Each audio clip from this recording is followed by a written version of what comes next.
Having a ton of series and events with reader interest is a problem every publisher would kill for these days, but Marvel may be served better to think more strategically in the future and space some of these big events and stories out a bit. Marvel Comics' November solicitations are in, and Marvel appears to be capitalizing well on their current momentum. Although not everything is puppy dogs and ice cream, the House of Ideas continues relying far too heavily on predatory practices like unwarranted number one issues, variant cover schemes, and a slew of events. Marvel Comics' November release slate features count 'em, three simultaneous event series. Absolute Carnage, Annihilation Scourge, and 2099 all feature predatory marketing gimmicks Marvel Comics EIC CB Cebulski just can't let go of. Absolute Carnage began with its main series led by Donny Cates and several three-part event tie-in miniseries. It ends with a handful of unnecessary premium-priced number one issues, or as I call them, filler.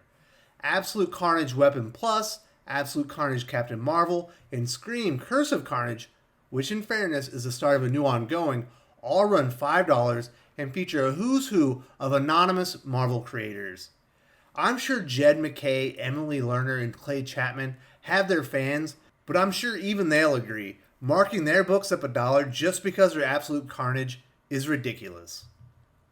Last year, Marvel released X-Men Black, which included 5 number one-shot stories. Marvel is taking this predatory marketing scheme to the next level with Annihilation Scourge and 2099. Annihilation is a 6-point story told in, you guessed it, 6 number one issues. Annihilation Scourge Alpha number 1 is followed by 5 mystery titles labeled A1 through E1 on Amazon.com. Annihilation Scourge Alpha number 1 is also $5. 2099 takes Marvel's latest desperate attempt to generate inflated sales numbers even further. The story takes place over 5 books: Amazing Spider-Man 33 through 35 and 2099 Alpha number 1 and Omega number 1. But there's more!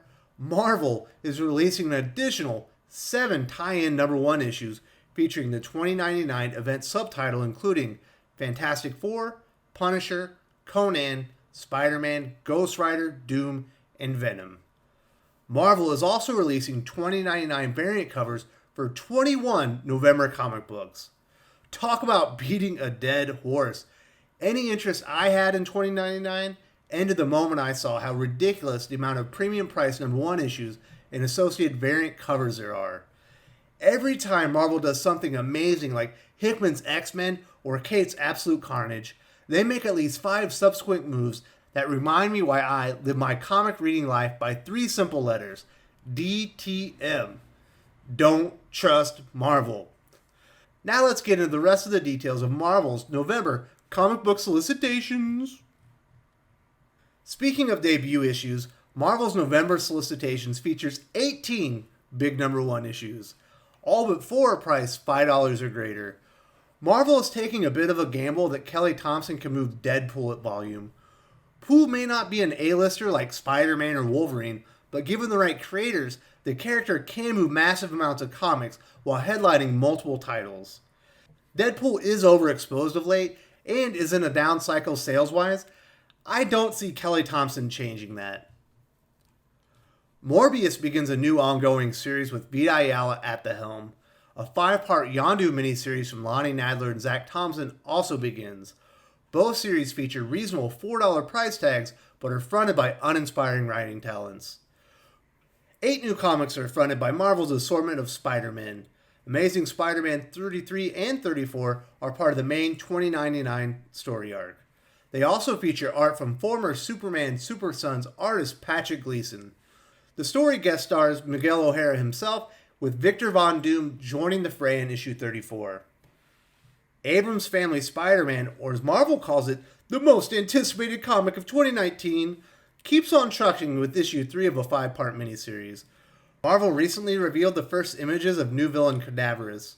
The character design appears to be heavily influenced by Star Wars prequel disappointment General Grievous. Miles Morales' Spider-Man 12 features a war between Ultimatum and the Old Guard, while rumors of Spidey's demise in Friendly Neighborhood Spider-Man number 12 were greatly exaggerated, as Peter Parker continues leading Tom Taylor's disappointing take on the character into issue 14. Mariko Tamaki continues failing her way up the ranks at Marvel Comics. The first of her 4-part series, Spider-Man Venom Double Trouble, releases. Marvel is promising an all-new take on your favorite arch-frenemies. The book debuts with an 8-part connecting variant cover from Arthur Adams. Spider-Man continues doing a lot of Marvel's heavy lifting alongside the rejuvenated X-Men franchise, but one has to think sales for the character would be even better if they made an inspiring creative choice. Patrick Gleason on ASM is an excellent decision, but imagine Donny Cates paired with Gleason on a Spider-Man title. That would be, dare I say, amazing. Marvel is also publishing 5 Spidey-adjacent books led by 2 Black Cat comics. The title has thus far outperformed reasonable expectations. I personally believe 6 issues in seems awful early for a premium-priced Black Cat annual issue from the same writer as the main series. J. Scott Campbell's cover, hinting at Spidey and Black Cat's nuptials, caused quite a stir on social media. This feels like a quality troll job on Marvel's part, but I honestly don't get it. Joe Quesada's One More Day is widely regarded as the most hated story in Spider-Man history. Peter striking a Faustian deal with Mephisto, erasing his marriage to Mary Jane to save his elderly Aunt May, caused plenty of readers to quit Spidey and Marvel for good. Marvel's tried replacing MJ with Felicia Hardy several times, but it's always rejected by readers. I don't get the logic behind reminding customers they, like me, should never trust Marvel Comics. Anyway, if Black Cat and Spidey were really tying the knot, it would have received much more lead-up and publicity. Marvel would have launched at least a dozen #1 comics preceding it, similar to what DC did for Batman 50. Black Cat annual #1's cover is certified fake news. Customers buying the full slate of Spidey and related books will be shelling out $53.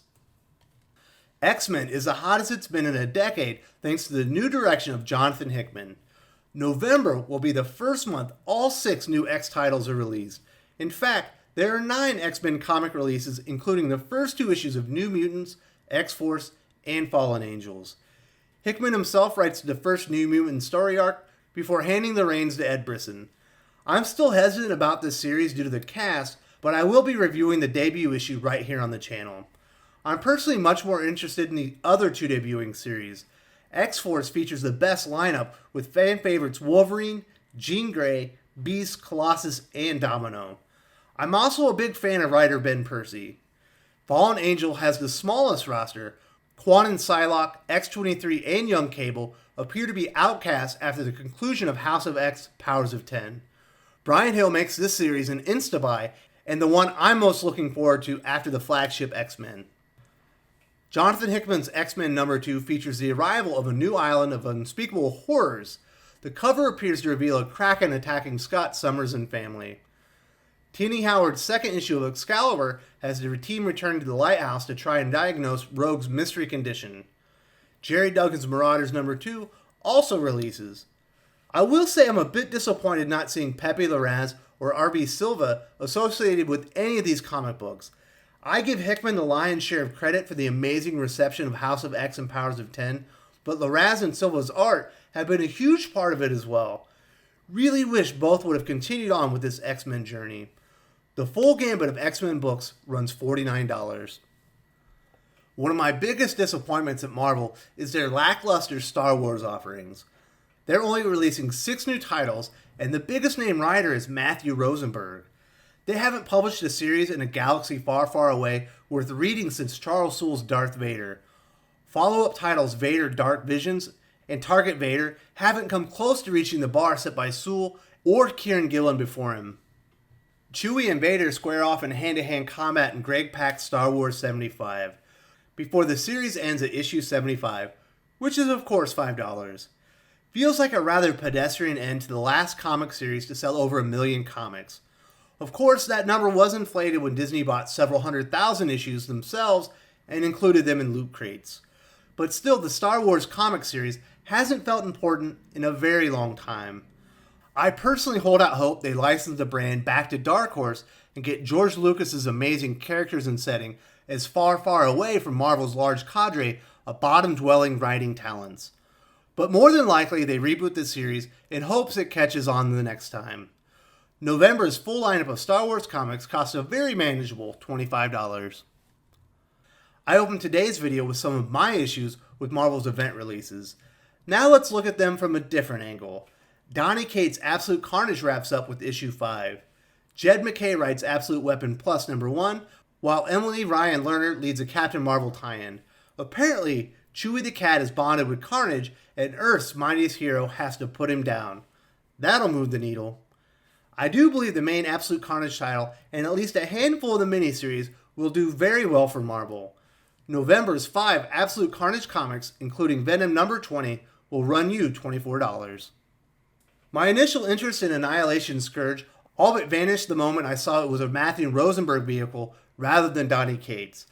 I know Rosenberg has a good deal of supporters, but I personally find his Punisher series severely lacking, and his Uncanny X-Men run went further off the tracks than I ever could have imagined. Nevertheless, one $5 comic isn't a huge ask, and the event series has some cool characters like Annihilus, Nova, Beta Ray Bill, and Silver Surfer.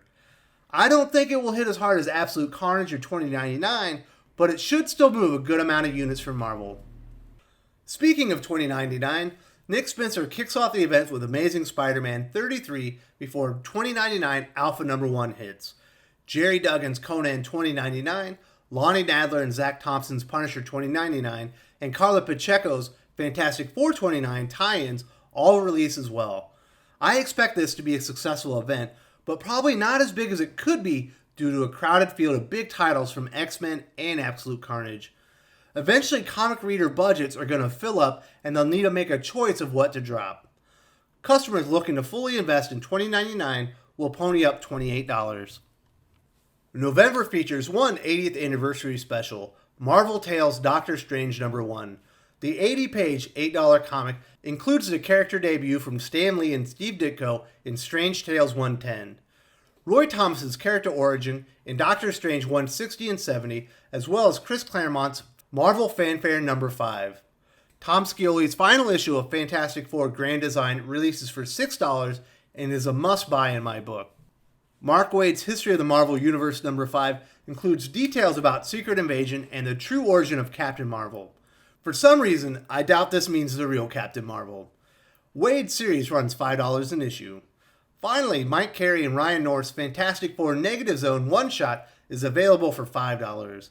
Annihilation Scourge also deals with the Negative Zone, so it will be interesting to see if this is somehow related, although I imagine the solicitations would have mentioned it if they were. Disappointingly, there are no True Believers scheduled, but there are 2 facsimile edition reprints. Chris Claremont's Uncanny X-Men 266 features the first full appearance of Gambit. I happen to love the character from the 90s animated series, definitely adding this to my collection.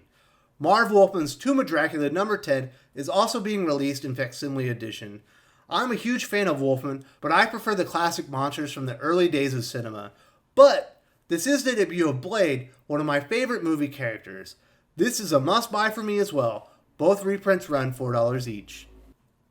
So far, I'm buying X-Men #2, New Mutants #1, X-Force #1 and 2, Fallen Angels #1 and 2, Venom #20, Absolute Carnage #5, Fantastic Four Grand Design #2, and Uncanny X-Men #266, and Tomb of Dracula #10 facsimile editions. Additionally, I'm recommending Garth Ennis' Punisher Soviet #1. He's among the best writers ever with the character, and I'm definitely looking forward to seeing Frank Castle lay waste to Russian mobsters. Chris Cantwell's Doctor Doom #2, Ed Brisson's Ghost Rider #2, Donny Cates' excellent Guardians of the Galaxy #11, and Roy Thomas and Alan Davis' Savage Sword of Conan #11 all make the list as well. Marvel's November comics are going to cost me 66 big ones. It's a good thing I'm only buying $15 worth of DC Comics in November. Before I put a bow on November's Marvel Comics solicitations, let's point and laugh at the worst of the worst comic book covers.